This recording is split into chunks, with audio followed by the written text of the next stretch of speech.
Fala pessoal, tudo bem? Vamos lá dar sequência. Meu nome é Felipe Martins, sou delegado de polícia. Estamos mais uma vez aqui no nosso canal para passar um pouco da jurisprudência, direito processual penal, direito penal, falar um pouco da carreira, né, de delegado. E vamos lá. Eu quero hoje tratar convosco sobre os informativos 769, 770 e 771 do STJ e terminar também uma decisão que eu extraí lá do 1091 do STF, tá bom? E aí a gente vai caminhando, vai deixando em dia os informativos. Lembrando que é muito importante, você que está estudando para concurso, pelo menos nos 2 últimos anos, né, 2023, 22, 21 para cá, você está sempre mantendo-se atualizado com a doutrina, com a jurisprudência principalmente, né? Estamos falando da jurisprudência aqui. Então, pessoal, nós vamos tratar aqui, vão me passando, mas eu quero pedir a você mais uma vez, tem que pedir, né? Se inscreva no nosso canal, ative o sininho das notificações, transmita e compartilhe esse vídeo com os seus grupos de WhatsApp, Telegram, tá certo? Se você puder também, nós temos, deixe seu comentário aqui, e nós temos também um perfil profissional no Instagram, @FelipeMartinsDPC, @FelipeMartinsDPC. Também segue a gente lá, tá? Lá eu posto dicas também, e a gente vai construindo assim esse caminho aí para auxiliar na aprovação, tá bom, pessoal? Então vamos lá. Vamos começar. Eu tinha falado no vídeo anterior sobre o STJ, os informativos, no 768. Então vamos para o 769, quinta turma. Lembrando, tá? Eu separo as decisões de penal, processo penal e legislação penal especial, tá bom, pessoal? Então vamos lá. Quinta turma do STF, informativo 769, num caso de estupro de vulnerável, tá? Havia uma pretensão nesse julgado de flexibilizar essa presunção de vulnerabilidade de que tem a vítima menor de 14 anos, invocando inclusive a figura do distinguished. No caso concreto, você pode distinguir, não aplicar para aquele caso concreto aquele entendimento, aquela decisão, aquele dispositivo, tá certo? Só que aqui não foi aceito esse distinguished por conta de ter acontecido recente o STJ ter aplicado essa ferramenta do distinguished num caso em que eram dois jovens namorados, o relacionamento, né, do menor de 14 anos, a menina tinha 13 anos, ela tinha sido aprovado pelos pais da vítima, sobreveio um filho, houve a constituição de um núcleo familiar. Então, naquele situação específica, fez a distinção e se admitiu não aplicar-se, né, a presunção absoluta de vulnerabilidade do menor de 14 anos. Naquele caso, nesse caso aqui não. Inclusive, cita a decisão que havia uma diferença de idade, o rapaz era maior, mas também a diferença não era tão grande assim, mas nesse caso aqui, a diferença é gritante, então não foi aplicado, tá bom? Segundo a decisão da quinta turma, fala sobre o tribunal do júri e o abandono do plenário como uma tática da defesa. A postura de abandonar o plenário do júri como tática de defesa configura flagrante desrespeito ao munus público conferido ao advogado, o que justifica a aplicação da multa prevista no 265 do CPP. Então, nesse caso aqui, não foi aceita, não foi acolhida a tese dessa possibilidade de abandonar o plenário e, com isso, ficar livre da aplicação da multa. Tá bom, pessoal? Vamos lá para o terceiro julgado. Tá? Aqui é assim, papum, vamos lá e vamos seguindo. Terceira decisão, a colaboração premiada e a pactuação de cláusulas gravosas. Sabemos que a colaboração premiada foi instituída a partir da lei que definiu e que disciplinou a questão de organizações criminosas, Lei 12.850 de 2013, tá? Então, o julgado aqui, ele fala que não há uma ilegalidade, né? Apesar da pactuação de cláusulas gravosas, o acordo de colaboração premiada deve ser visto em sua integralidade como um corpo único e passa a configurar, a partir de sua homologação, um título executivo judicial. Então, quando você for analisar, foi alegado que houvesse uma ilegalidade e cláusulas gravosas nesse pacto. Aqui o STJ disse o seguinte: tem que ser avaliado ele em sua integralidade como um corpo único, tá? E nesse caso não foi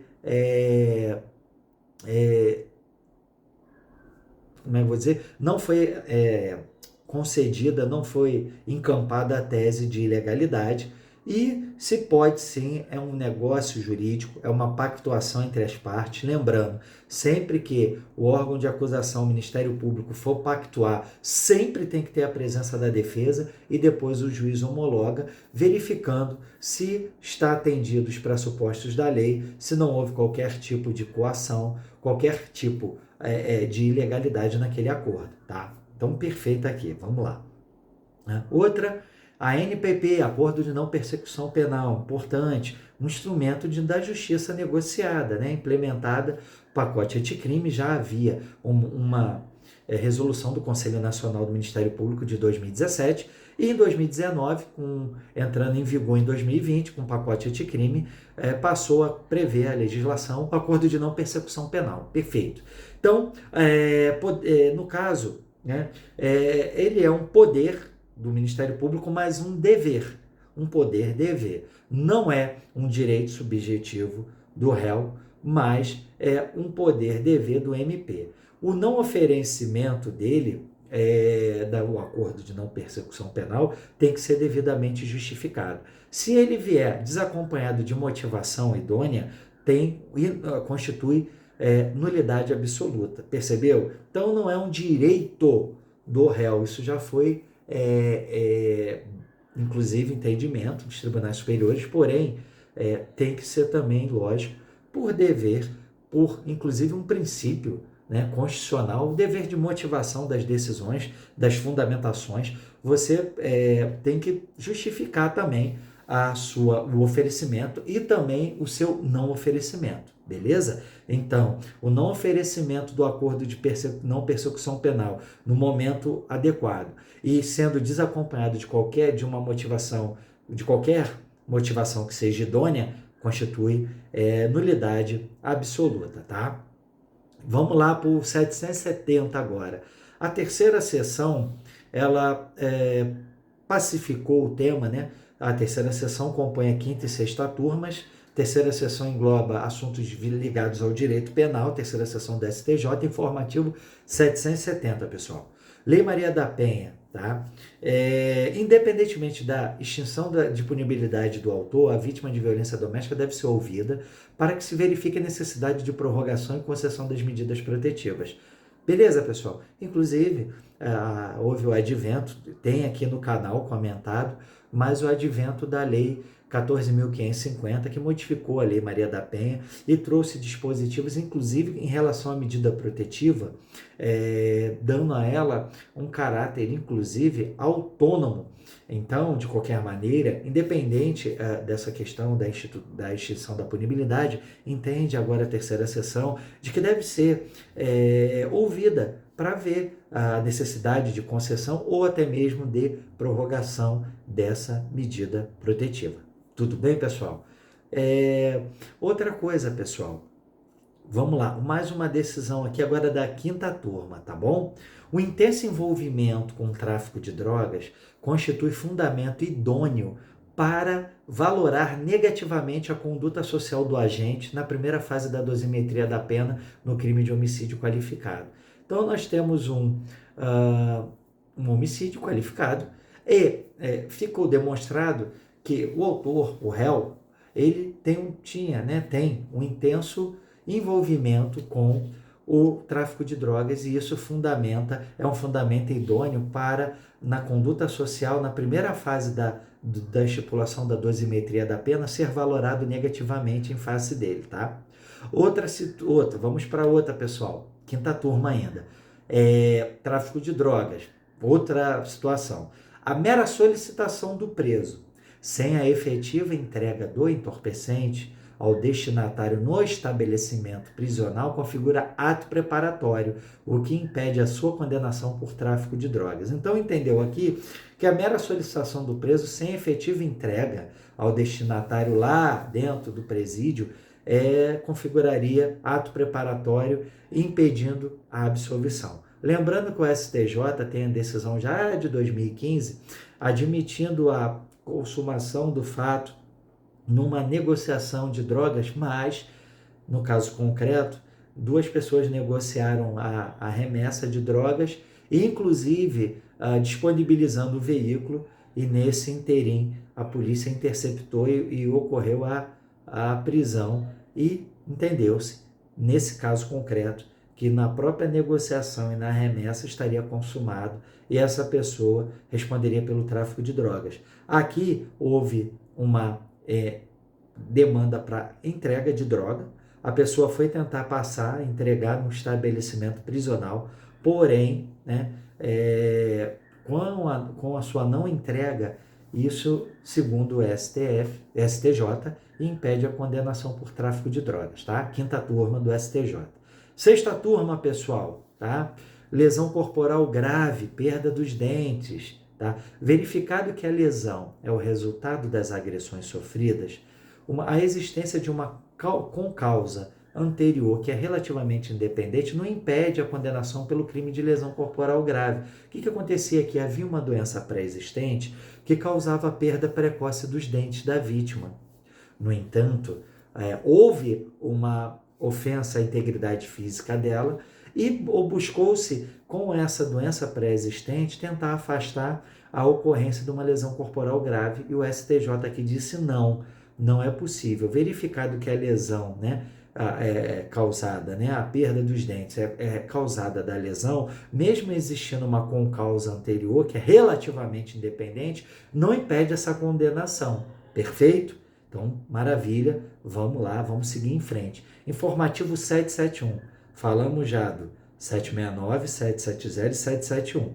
Vamos lá, quinta turma, tá? Crime contra o sistema financeiro nacional, tá? O crime de obter, artigo 19, tá bom? Da Lei 7492 de 1986. Cai muito essa lei em concursos da Polícia Federal. Não obstante, sempre vi em certames de delegado estadual, mas é muito comum cair. Mas vamos lá, o crime de obter mediante fraude financiamento à instituição financeira, ele se consuma no momento em que é assinado o contrato, tá? Então, o momento consumativo, assinou o contrato para obtenção desse financiamento mediante a fraude, consuma-se o fato. Olha que interessante aqui, independente já da transferência do recurso ou não, percebam. Vamos lá, tá?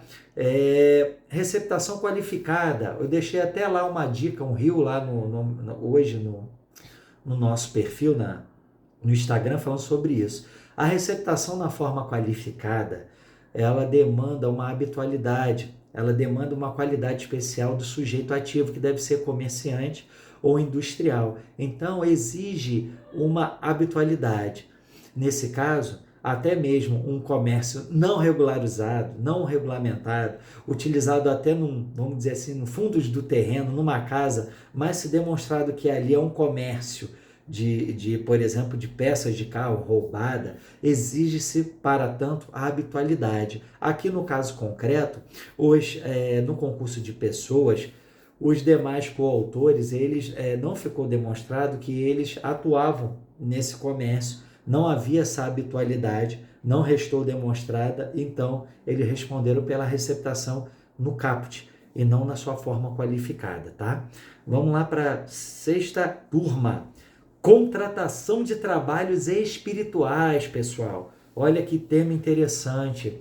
Firmou o entendimento seguinte: a contratação de serviços espirituais para provocar a morte de autoridades não configura o crime de ameaça. Entendeu-se que é atípica essa conduta por ausência de potencialidade de se concretizar. Tá certo, pessoal?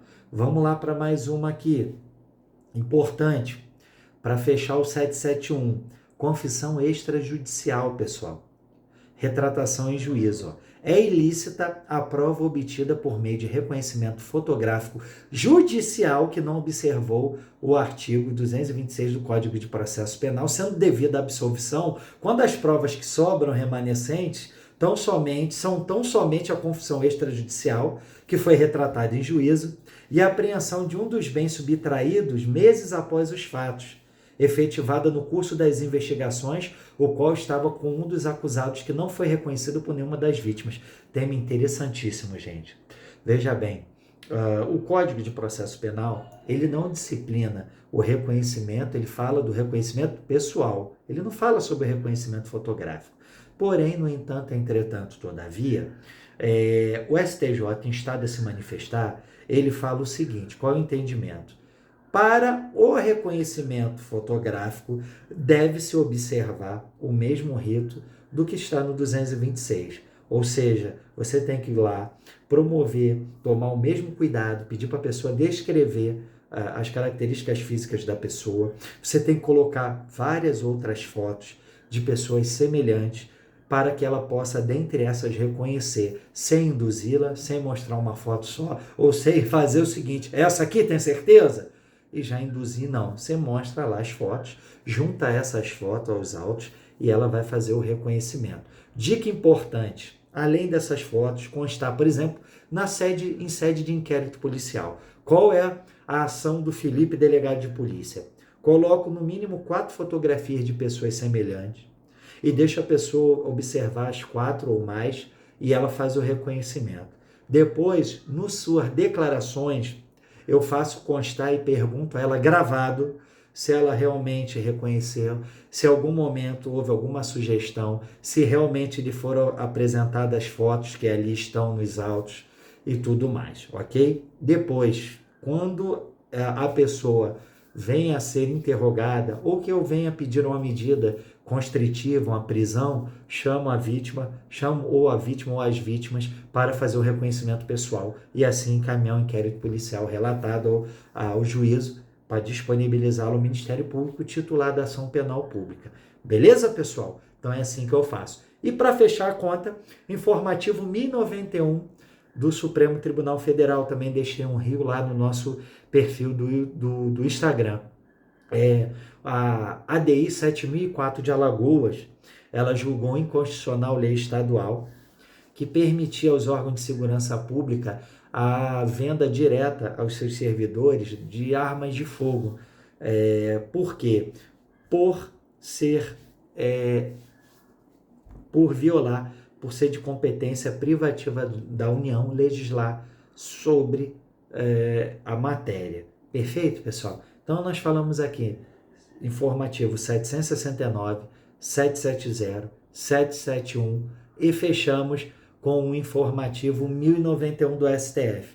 Então, terça-feira vai publicar o 772 do STJ, eu vou gravar aqui, mas a princípio são essas decisões. E mais uma vez, deixa seu like, ative o sininho, se inscreva no canal, ative o sininho das notificações, deixa seu like, compartilhe esse vídeo com as pessoas e, mais do que isso, deixe seus comentários aqui que a gente vai estar interagindo, trocando sempre ideias, tá bom, pessoal? Até a próxima, que Deus abençoe vocês, um grande abraço.